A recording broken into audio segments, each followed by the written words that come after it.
crisis in Russia forces in Crimea. Ukraine's Navy chief declaring his loyalty to Russia and disavowing Ukraine's new leaders just one day after he got the job. The Navy chief is headquartered at a crucial port on Crimea's coast. Ukraine's leaders immediately suspended him and have replaced him. Meanwhile, Ukraine's prime minister says Russia's military incursion into Crimea is, in his words, a declaration of war. Right now, there's a standoff at 3 military bases in the region. Pro-Russian forces appear to be blocking the bases and demanding that Ukrainian troops give up their weapons. We'll speak to the reporter who took these incredible photos. Pressure is also rising on the U.S. to respond to Russia's aggression. President Obama is meeting now with his national security team and will call U.S. allies later in the day. Secretary of State John Kerry says Russia's President Putin needs to immediately, quote, roll it back in Crimea. I think all options are on the table. There's no question but that Russia needs to understand this is serious. This is a time for diplomacy. Nobody wants this to spiral into a bad or worse direction. Secretary Kerry also using the term invasion to describe Russian military intervention. In Moscow, there were dueling rallies today. About 27,000 people chanted in favor of Putin's moves inside Ukraine.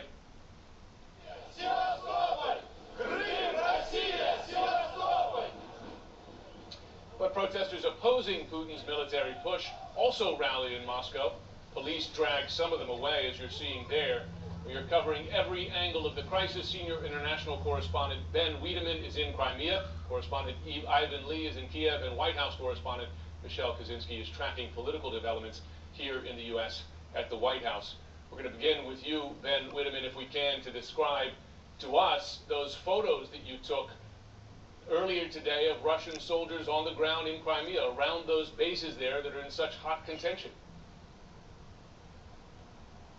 Yes, what we saw is about 20 kilometers south of here is that hundreds of soldiers in dark green camouflage uniforms, no insignia, they also have many vehicles there, no license plates, have surrounded the base of the 36th Brigade of the Ukrainian Army. They are not attempting to go inside. Meanwhile, inside there are many Ukrainian soldiers who say that they will not surrender to these forces outside, which of course we all know are Russians, that they say they're going to fight to the death. No shots have been fired. The situation outside the base was relatively calm. It was peaceful, but it was tense. There are civilians there as well, supporters and opponents of the Russian presence, but this is indicative of a situation we're seeing in 3 different locations here in the Crimea. Now, we've just learned, for instance, that the electricity has been cut to the main Ukrainian naval base here as well. So these forces that we presume are Russian came in on Friday, and by Sunday it definitely seems that they're very much effectively in control of the situation here in Crimea. Jim? Ben, you've been in a lot of war zones. You look at those pictures there, the soldiers surrounding bases. You hear communication lines cut earlier in the week, power lines, as you described. I mean, that sounds like an occupation, but you have those confrontations, soldier to soldier. You also hear of private citizens in dueling demonstrations. Are you seeing those happening as well? Are you seeing those emotions coming out in just the civilian population as well? Certainly what we did see today outside the base was emotions sort of boiling up, but they haven't gotten to the point, at least what we have seen, of actually a physical altercation. They debate, they talk, they shout at one another. We saw, for instance, this afternoon an elderly gentleman, 66 years old, a former soldier, come up to the gates of the base with Crimea is part of Russia, and calling upon Russian President Vladimir Putin to reestablish Russian authority here. It's important to keep in mind that more than 60% of the population is ethnically Russian. They do, in fact, support the Russian presence here. But then again, there's about 25% ethnically Ukrainian, not at all happy, keeping a very low profile by and large because of the potential for trouble, the potential indeed for violence. But we haven't seen any actual violence today, but it's possible. Well, a key point there, as you say, not exactly as clear-cut as Russian leaders are saying. There's still people there who support the other side, support the government in Kiev. Thanks very much to our Ben Whitman in Crimea, right in the middle of where it's happening now. Now, Ukraine's new leaders at the helm, only days now, troops mobilized and at the ready if Russia steps over the line. Joining us from Kiev, Ukraine's capital city, is CNN's Ian Lee. Ian, we're hearing of these steps today, a military call-up by the Ukrainians, Ukrainian placing their military on the highest alert possible. What are you hearing there? And more importantly, what are you seeing on the ground as those steps are taken? Well, Jim, we haven't seen anything in terms of military movement, troops in the streets, or any military hardware. But what we're hearing is that they're calling up all the reservists. So anyone who has any military training is being called up and told to register, to be prepared. But we also have some more news coming out of the Crimea. We just talked to a defense ministry spokesman who is in the Crimea, and I want to add to what Ben said a bit, that the naval base in the Crimea the electricity has been cut off there, and that, according to the spokesman, that they're expecting an attack tonight.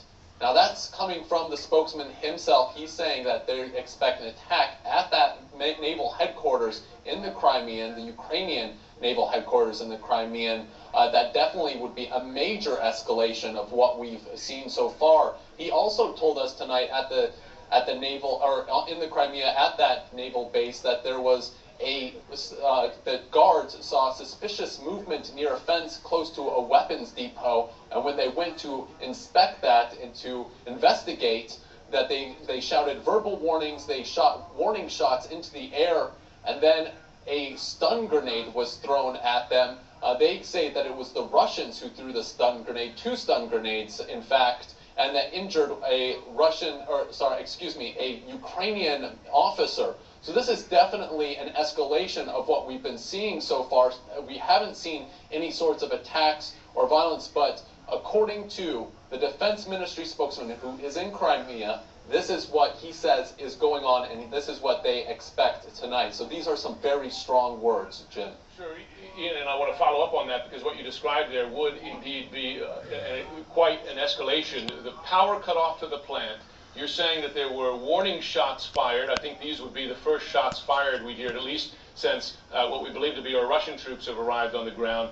And now a senior official in Kiev saying they expect an attack tonight. Now, in light of that, and also in light of the imbalance we know, the Ukrainian military budget is 1/18, I'm told, of the Russian military budget. What preparations have you been told the Ukrainians are making to respond to that expected attack?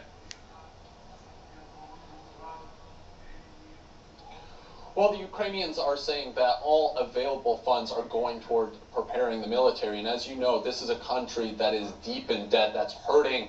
They need a $35 billion lifeline just to keep the country operating. So this is a very severe, a very critical moment where you're seeing all available funds that can be spared going toward preparing the military. And like you said, their budget is far smaller than the Russians. Their military equipment is not as advanced as the Russians, and they just do not have the firepower across the board. So if this does escalate and turn into a shooting war, there's no question the Russians would win that and the Ukrainians would lose.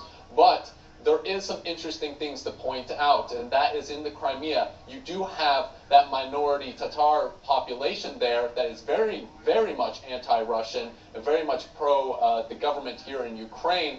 And they're saying that if this sort of occupation of the Crimea takes place, that they're ready to start an armed insurgency. So these are very strong words, very strong possibilities and outcomes that could come about if there is a war. No question, a reminder to our viewers that Crimea is not far from those areas of Russia in the south, close to the Middle East, where you have Muslim militants that the Russians have been fighting for some time. Also, the origin of the family of the 2 men behind the Boston bombing here in the U.S. Please stay close, Ian. What you're describing there about potential attack tonight is something we have to keep our eyes on, and we'll keep our viewers updated. Now, as you can imagine, as these events unfold very quickly on the ground in Ukraine, President Obama has been staying on top of these fast-moving developments all day. We're going to go now to our White House correspondent, Michelle Kaczynski. Michelle, we heard Secretary Kerry today spell out in more detail than we've heard to this point the potential costs for Russia's military intervention, talking about the possibility even of expelling or suspending Russia from the G8. Can you talk a bit more about the options that are on the table?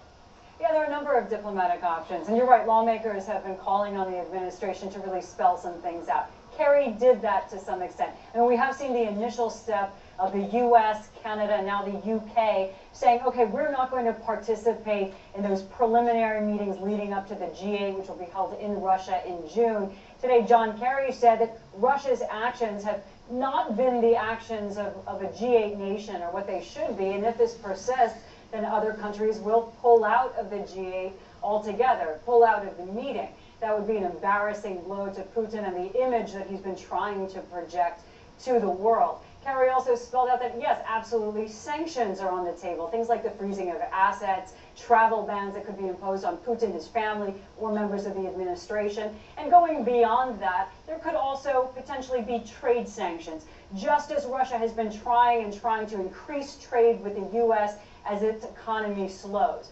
Going a step further, too, as Kerry hinted at, Russia has worked so hard for membership in international organizations like the G8, cooperation in NATO, the World Trade Organizations. The U.S. and allies could work to remove Russia from those, and that would be the isolation that the U.S. has thus far warned Russia that it's facing if this does continue to escalate. On the other side, too, as Obama talks to allies by phone, as he did yesterday, as he will today, including with the UK, they're working on how to support the new Ukrainian government, including financially, Jim. That's key. The Ukrainian government certainly in financial dire straits. We talk a lot about leverage here. What leverage does the U.S. have? But if you're talking about sanctioning major Russian companies, perhaps excluding them from the financial system, that's a very powerful lever. Thanks very much to Michelle Kaczynski at the White House. We're going to continue to follow all of the developments in the Ukraine crisis, but there's another big story we want to tell you about: weather, and that's right here in the U.S. After the break, we'll show you who's about to get hit by yet another big winter storm.